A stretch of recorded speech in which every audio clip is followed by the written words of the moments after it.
Hello, everybody. I want to talk about chapters 9 and 10 from your book, and we're going to be covering Maslow's hierarchy of needs, the motivation calculator, and the candle problem.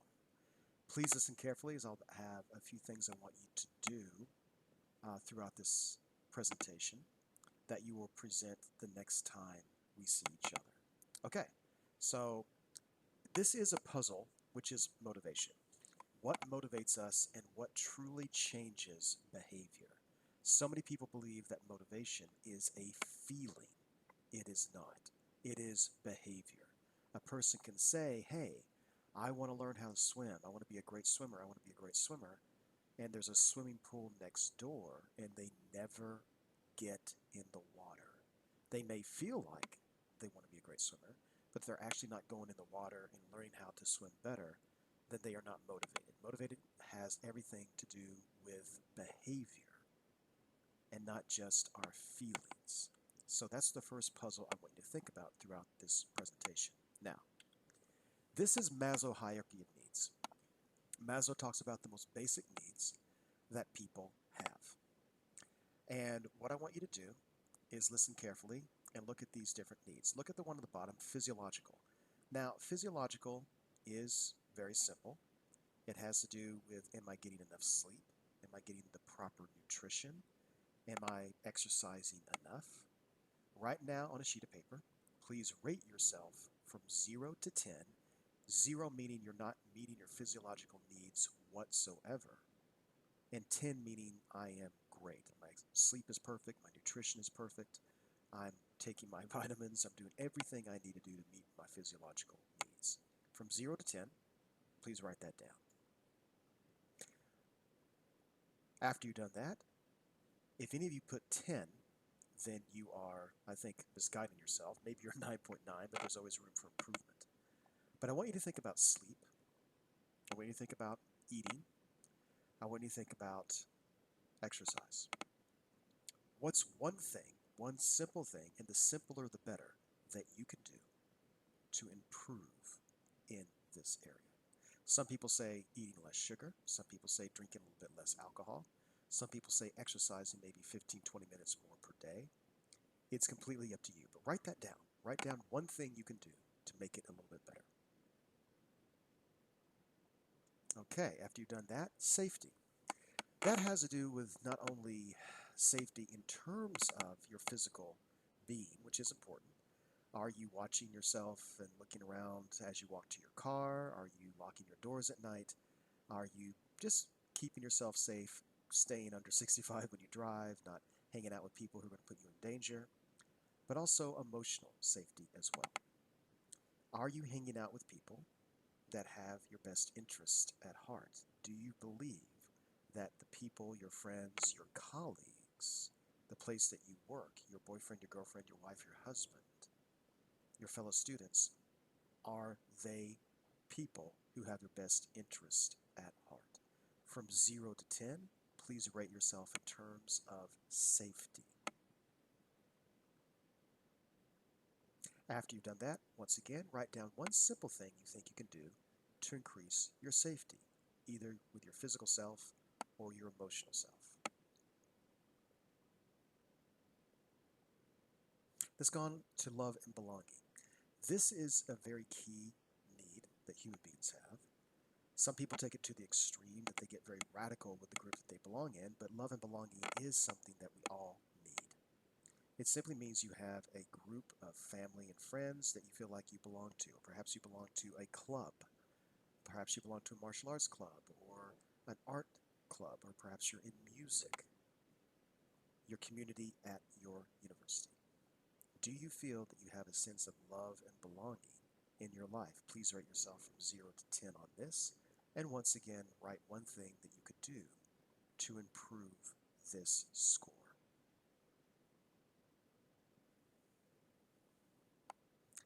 Now we go to esteem. Esteem is tricky. You don't want to be vain. Vain is unattractive. Vain means that you're actually insecure. But it is okay to have pride. There's a difference between being proud. If somebody accomplishes something, they feel good about it, that's fine. That's good. That's pride. If a person always feels the need to talk about how wonderful they are, or even exaggerate how wonderful they are, that's vanity. That's not good. So esteem is really about your pride. You're proud of yourself. You are secure. You don't need to brag about yourself because you know you are an accomplished person and you know that you are a good person. From 0 to 10, please rate yourself in terms of esteem and pride. And once again, write down what it is that you could do to increase this score. Finally, self-actualization. This can mean many different things, and many psychologists debate what it is, but let's go ahead and say it is the ability to influence others in a positive way. You help other people change for the better. People are better off because of you. I've talked about this in class. It could be just as simple as calling up somebody you care about and saying that you love them and you appreciate them. That makes their day. That makes them feel more special. From 0 to 10, how are you in terms of helping people and changing people for the better? And once again, after you put down the score, write down something you could do to increase the score. One thing, simple. Okay, moving right along. You've seen the success calculator before. What I want you to do is very simple. I don't want you to fill out every single thing in this calculator. I want you to do 2 things and 2 things only. At the top here, you will see that there's a little space there. From 0 to 100, how successful would you rate yourself right now? This does not mean, by any means, money. I know a man who is in medical school. He's making less than minimum wage during his residency, but he feels very successful because he's doing what he needs to do to be successful financially in the future, and he certainly is successful financially, successful academically right now. So, are you successful in terms of planning ahead? Are you successful in terms of doing the things you need to do? Are you successful in terms of being satisfied with what it is that you are doing with your life? From 0 to 100, simply put that score. Now, here you have several categories. I simply want you to choose the one that means the most to you. 1 is sleep. The next is ability to communicate. 3 is exercise. Number 4 is if you can't measure it, it is useless. Some people get confused by this. This simply means your ability to measure your behavior. Are you measuring your behavior and seeing if you're able to improve? One lady I know who's lifting weights, she measures very specifically how many exercises she does and how much weight she can lift. That's measuring her behavior. Here is about your diet. Here is about your ability to help others. Here is diversity. Some people ask me about this. Are you diverse with your friends, your colleagues, the people you reach out to? It has been proven by even the most conservative magazines that if businesses have employees and board members that come from a diverse background, they make more money. Do you know people unlike yourself that come from different backgrounds, different races, different experiences? Do you have a diverse group of people that you know? What is your core story? Again, some people get confused about what this is. This is your ability to tell 3 stories about yourself that can impress somebody in an interview. Would you be able to do that? If somebody said in an interview, tell me 3 stories about your experiences and make it impressive. Networking, that's obvious. Being on time management, and your desire to improve. All I want you to do right now is mark the one that means the most to you, and then tell me why. Write that down.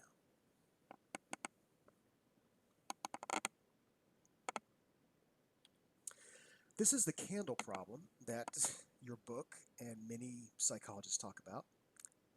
Basically, here you have a candle on a table. You have a box of thumbtacks, those are thumbtacks, and you have a box or a pack of matches. The problem is to be able to put the candle on the wall and light it, and it stays there. How would you do that? Please write that down right now. What would your solution be? How would you put the candle on the wall and make it stick, and then light the candle?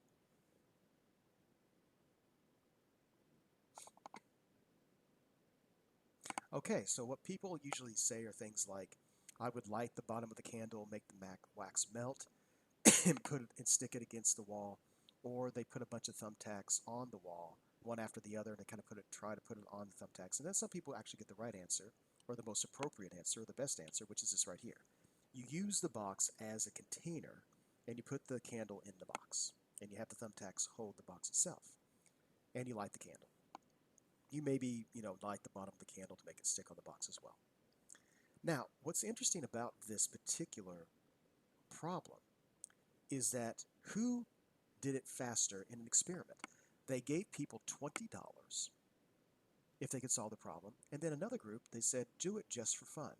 Who did it faster? Please write that down, who you think did it faster.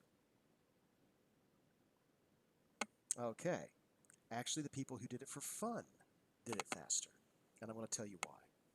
Kind of goes against everything we've learned about business, right? So the money group actually took 3.5 minutes longer, and the reason is that we have found that when you have complicated tasks, or tasks that really create critical thinking, if you give a monetary incentive for it, people don't do it quite as well. Interesting. Now, that is not true for rudimentary tasks. When the tasks are outside of the box, as you can see, if we put the problem, say, okay, here's the task, here's the box, here's this, then people did it much faster when they were offered money, because it's pretty obvious what you do here, right? Because when you take the task outside of the box, it makes it more clear, oh, I can use the box as a tool. So the people who are offered money for this versus this actually did better. So this one, the fun group, went faster, and this one, the money group, went faster. So when it came to critical thinking skills, money groups don't do as well as just for fun groups, and when it comes to basic rudimentary tasks, then the group who was offered money goes better. Interesting, isn't it? So, we're talking about intrinsic and extrinsic motivators. Perhaps the biggest challenge of this, or the biggest example of this, was Wikipedia versus an encyclopedia online. So there was an encyclopedia that hired Nobel Prize winners and all kinds of scientists, and they had a business model, and they were going to kill the competition and try to make money off of it. Then we had Wikipedia, which the guy said, hey, just post things for fun if you feel like it. There is no question that Wikipedia is by far the most used online encyclopedia in the world, and it was no contest. So why are people working harder for no money in certain circumstances? We're talking about intrinsic and extrinsic motivators. What I want you to do right now is I want you to write down, what is your number one extrinsic motivator? An extrinsic motivator means things you can touch, things you can see. Oh, money, a gold medal, a house, a car. These are things that are tangible, that you can touch, see, and hear and see. Maybe not here, but you know what I'm saying. They're real items. Write down your number one extrinsic motivator, and it's fine if it's money. Then I want you to write down your number one intrinsic motivator. So somebody says, well, I want to make money. And I say, why? And so many people don't know what to say. Well, I want a house. Why do you want a house? Well, I want to live there. Well, you could live in a smaller house. Why do you want a big house? You see where I'm getting at. I want you to go to the intrinsic. Some students have said, well, I want money so I can take care of my parents better. Taking care of your parents better, that would be an intrinsic motivator, because that's how you feel about your parents. Please write down your number one intrinsic motivator. So I've already talked about this, so let's move on. So MIT students have found that when they gave large awards, medium awards, or small awards for critical thinking tasks like the candle problem, overwhelmingly, when tasks were met even at the rudimentary creativity, the large awards did the worst of all. So if you offered an MIT student, here's $100 if you can do the candle problem, or we're going to give you a small piece of chocolate if you can solve the candle problem, the larger the reward, the worse they did. Once again, this goes against capitalism. This goes against everything we've ever learned. This must be some liberal institution that said this, right? No, these are studies by places like the National Bank, by the London School of Economics. Forbes magazine has talked about this. Some of the most conservative capital capitalistic type of institutions are finding out that creativity is not about extrinsic reward. It's not about a carrot and a stick, but it's about how a person feels inside. Now, how do we balance this in a company? Clearly, we want people to make money. We can't say, hey, we're not going to pay you and just do this. We want people to make money. You have to pay your employees. But one idea is to have one day a month of pure creativity. One day a month, hey, do whatever you want as long as it's productive. Can you imagine working in a hospital and you're not treating patients one day a month, but we just want you to think about how to improve the hospital? Or maybe you do want to treat patients. It's completely up to you. But one day a month, you get to do whatever you want to do as long as it's productive. We have found that this type of system works extremely well. Okay, I want to end with this. So for the next time we meet, I want you to do 4 things for me. Bring in what you wrote in this presentation, but I want you to tell me why you want your extrinsic rewards and go as deep as possible. I want money. Why? Well, I want to buy a big house. That's extrinsic. I want a car. Car, house, buying land, that's all extrinsic. Get to the intrinsic. Why will this make you feel better?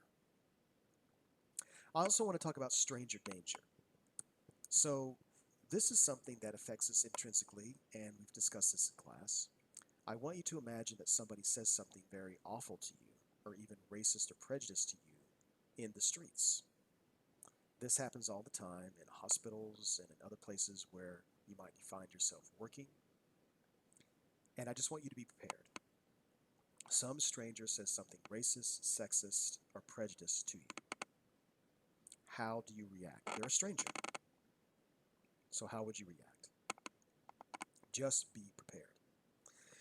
Number 3, someone you know. At least you've heard or you are aware of them saying things that are sexist, prejudiced, or racist about your race, your gender, your orientation, your religion. It's someone you know. Maybe they didn't say it to your face, but you know that they are saying things like this. Again, it's completely up to you, but how would you react? This affects our intrinsic motivation very deeply on when we are attacked. Are we motivated to get revenge? Or can we be motivated to communicate in a different way?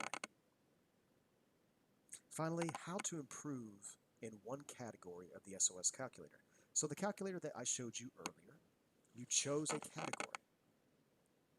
Next time we meet, I want you to talk very specifically how you can improve in this area and how it will extrinsically change your life in 6 months and how intrinsically you will feel in 6 months if you go by this program. I will see you next time in class. Thank you very